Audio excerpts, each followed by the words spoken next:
Mesdames et messieurs, bonjour et bienvenue dans Focus Eco. Le constat est là, la production de viande au Maroc est en baisse. Et ce sont les chiffres qui parlent. Une chute de 38% du cheptel national a été observée par rapport à 2016. C'est ce qui explique les prix de la viande rouge, dont la tendance à la hausse semble se maintenir depuis quelques mois. Dans ce contexte, le gouvernement prend des mesures d'urgence pour soutenir le secteur, un programme qui comprend 6 volets qu'on va détailler dans quelques instants avec Badr Zahir. Vous êtes chercheur en droit des affaires. C'est un plaisir de vous avoir avec nous aujourd'hui dans ce Focus Eco. Merci pour l'invitation. Alors, la question continue à se poser dans cette conjoncture particulière. Est-ce qu'on va maintenir la fête de l'Eid ou non ? Mais avant de se projeter sur cette fête, on va parler de la situation actuelle. Je le disais en préambule, une baisse de 38% quand même du cheptel national, ce qui est un chiffre non négligeable. On parlait d'un nombre de têtes abattues annuellement qui est passé de 230 000 à environ 130 000. Donc, si on devait faire l'état des lieux aujourd'hui et parler de la situation actuelle, quelle est-elle et bien sûr, la sécheresse est en partie mise en cause dans cette malheureusement, situation. Ce sont des chiffres parlants qui reflètent l'ampleur de la crise qui secoue le secteur agricole au Maroc, notamment la filière de l'élevage. Aujourd'hui, selon les chiffres présentés par le ministre de l'Agriculture, le cheptel national a perdu presque la moitié de son volume, le nombre des têtes de bétail. C'est-à-dire 38%, 40%, c'est presque la moitié. Et bien sûr, c'est dû à c'est dû premièrement à cause de ce dérèglement climatique et cette sécheresse qui est devenue structurelle et qui a vraiment privé les éleveurs marocains d'un accès gratuit à la couverture végétale, au pâturage et tout ça. Et il est dû à l'augmentation de la consommation des ménages marocains. C'est-à-dire on a enregistré une certaine pression sur la demande en viande rouge et en volaille. Donc voilà.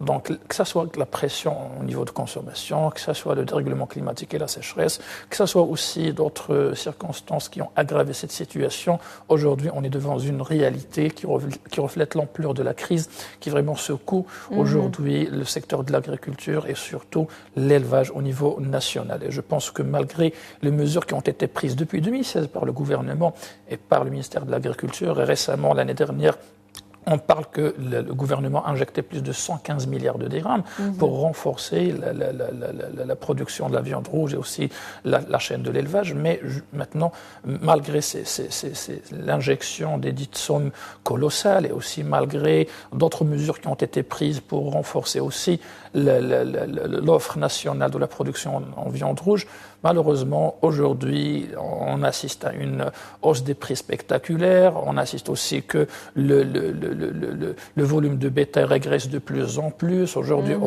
on a perdu presque la moitié. Avec la El Kbir, on consomme plus de 6 millions de têtes.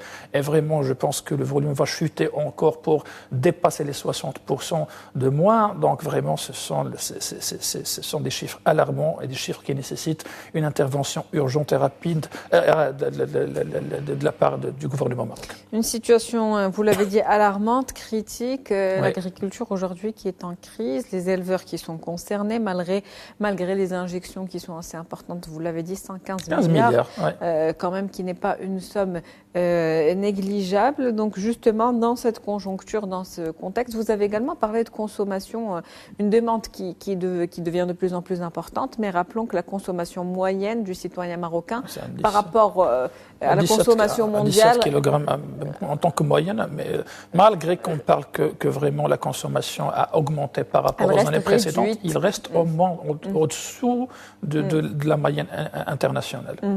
Donc dans ce contexte, le gouvernement a annoncé des mesures, plusieurs d'ailleurs mesures, un plan urgent pour sauver ce cheptel, la fourniture d'aliments subventionnés aux éleveurs, un encadrement technique pour améliorer la productivité des ovins et puis en tout cas une stratégie est-ce qu'elle pourrait fonctionner Anna, à long je pense terme? que vous avez parlé de 6 axes d'intervention du ministère de l'Agriculture. Je pense que parmi ces 6 axes, 5 axes sont toujours les mêmes qui se répètent à chaque fois. On a ajouté le 6e axe, c'est-à-dire d'aider les jeunes agriculteurs au niveau du monde rural pour les aider à avoir leur propre troupeau et participer. Un programme qui est encore en préparation. C'est ça. Donc, je pense que ce qui a été ajouté par rapport à les mesures qui ont été déjà prises l'année dernière et durant les années précédentes, c'est cette mesure. Je pense que cette mesure, tout d'abord, va permettre aux jeunes agriculteurs, tout d'abord, d'avoir accès à certains financements pour renforcer la filière de l'élevage. Et je pense aussi que ça sera très utile pour reconstituer le cheptel national et aussi. Est-ce que c'est encore possible de reconstituer ce cheptel? C'est une mesure qui va prendre du temps. C'est-à-dire, on parle de mesures à moyenne et à long terme. Mais les mesures qui doivent être prises d'une façon urgente, c'est-à-dire, c'est d'accélérer, d'accentuer les importations. Et les importations qui ne doivent pas être seulement destinées à l'abattage et la consommation, mais à la reconstitution. L'erreur qu'on a déjà fait l'année dernière, c'est qu'on a importé plus de 300 000 têtes bovins, caprins, mais on les a destinés à la consommation, c'est-à-dire à l'abattage. C'est-à-dire on n'a pas utilisé une partie de ce qu'on a importé pour reconstituer le cheptel national.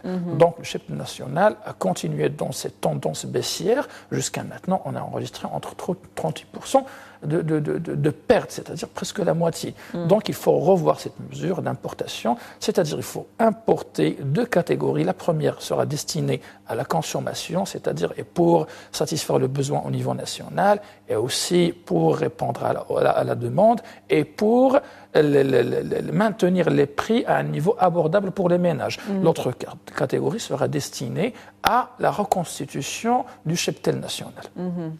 On parle aussi d'importation aujourd'hui en provenance de l'Australie, éventuellement. Oui.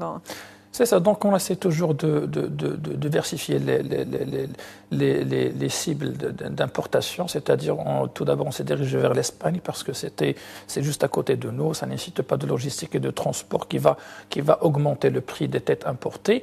Après, on allait chercher auprès de l'Amérique latine, l'Argentine, la France, et maintenant on se dirige vers l'Australie parce que là-bas il y a une certaine abondance en matière de production, et je pense que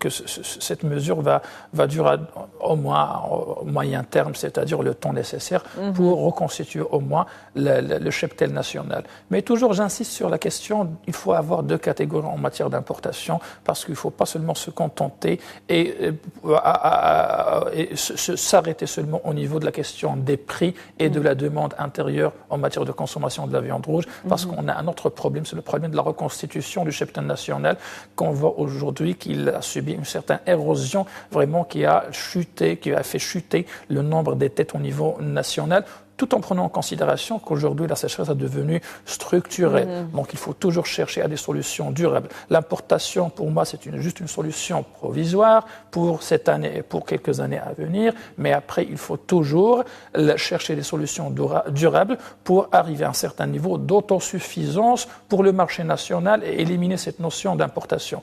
Et pour ne pas perdre l'identité agricole du Maroc. Le Maroc, ça fait plusieurs siècles qui était connu en tant qu'un pays pastoral et qui est devenu aujourd'hui un pays agro-pastoral. Donc il ne faut pas perdre cette identité agricole du Maroc. Aujourd'hui, on est vraiment dans un moment crucial qui nécessite une intervention rapide avec des solutions durables, prolongées dans le temps et qui va permettre au Maroc la reconstitution de son cheptel et aussi l'autosuffisance au moyen à court terme. Et puis, il y a la suspension des droits de douane et l'exonération de la TVA sur justement ces importations de viande rouge qui devraient flexibiliser un petit peu le marché et aider au niveau de la stabilisation des prix. Bien sûr, ce sont des mesures qui ont été prises presque chaque année. Durant ces dernières années, chaque année, on renouvelle ces mesures pour permettre aux agriculteurs, aux éleveurs d'importer surtout les aliments du bétail, le forage, la paille et autres, pour alimenter leurs troupeaux et leur bétail.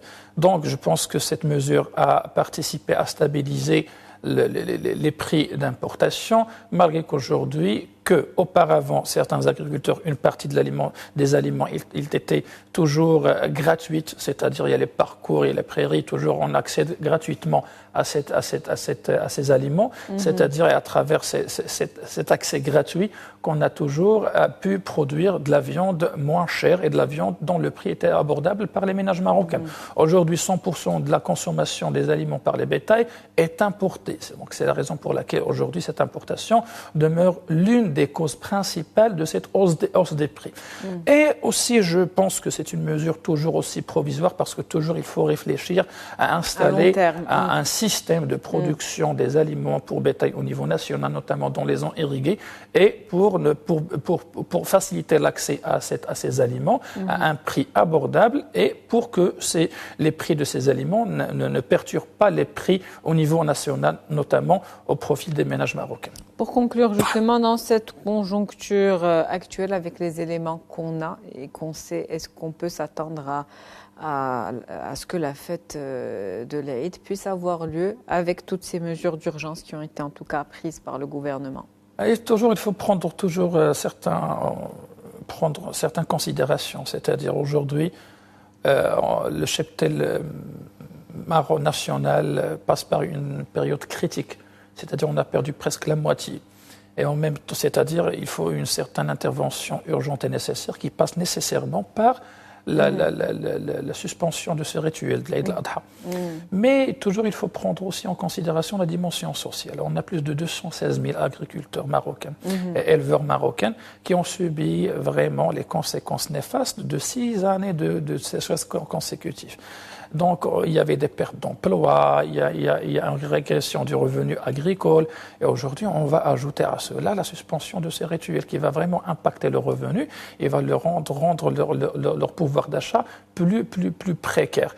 Donc, il faut toujours réfléchir à des solutions plus équitables. Plus équilibrées également. C'est ça. Si on va suspendre ce rituel, donc il faut réfléchir à un panier de solutions pour ne pas toucher au pouvoir d'achat des agriculteurs et des éleveurs et leur donner une chance pour participer à l'effort de reconstitution de cheptel pour leur préparer à l'année prochaine et cela, je pense, passe aussi par d'autres politiques et stratégies, notamment en relation avec l'emploi, dans le monde rural, avec la création d'une classe moyenne au niveau du monde rural, avec l'entreprise agricole en monde rural. Donc, il y en a plusieurs politiques publiques qui doivent s'alterner entre eux pour donner plus de solutions équitables au monde rural et sauver cette situation critique. Ou comme vous le disiez tout à l'heure, dans le cas de maintien, une partie des importations qui sera axée pour la reconstitution du cheptel.